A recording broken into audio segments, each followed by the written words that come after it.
The chairperson of the Military Court Martial, Major General Levi Karuhanga, has made a cleansing and reconciliation visit to mutiny hotspots of the July 5, 2014 Kasese Bundebujo ethnic attacks amidst condemnations reports from the international community and human rights bodies against the trial of the suspects in the violence in military courts. We have adjourned this case up to 10th June for judgment.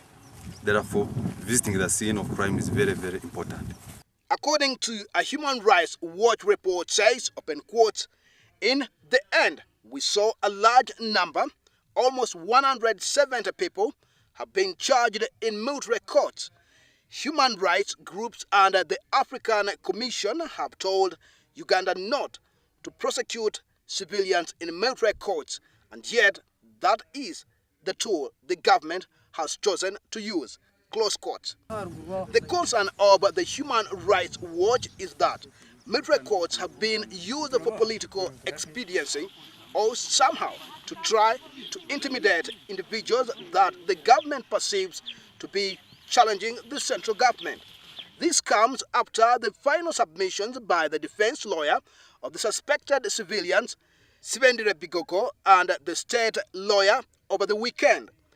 The visiting chairperson of the General Court Martial, Major General Levi Karuhanga, says the judgment shall be read on June 10, 2015 at Rwenzori Square in Kasese town.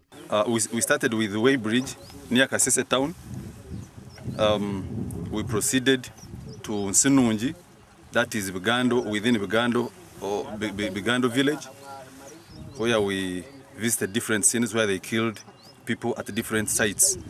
And right now, we are in Katachenga, where one of the victims is said to have also been murdered from. Over 50 people in Kasese were arrested on allegations of murder and attempting to murder.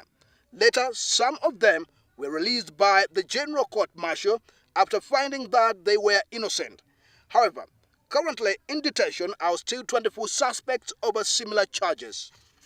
But the visiting team led by Major General Levi Karuhanga will not visit Uganda Human Rights Commission witness mass graves in Bundimurumbi village, Kirumbya sub-county in Bundibujo district. According to a Human Rights Watch report, people buried in these alleged mass graves were killed by government security forces that were involved in reprisal killings and beating that saw numerous victims of the violence buried in mass graves. The police spokesperson Fred Enanga has since informed Uganda Human Rights Commission officials that, open quotes, the police had secured a court order and also dispatched a team of experts to exhume the alleged bodies and carry out the necessary DNA and other forensic investigations, close quotes. The report cites local elders and community members saying there are many sites of graves in various locations.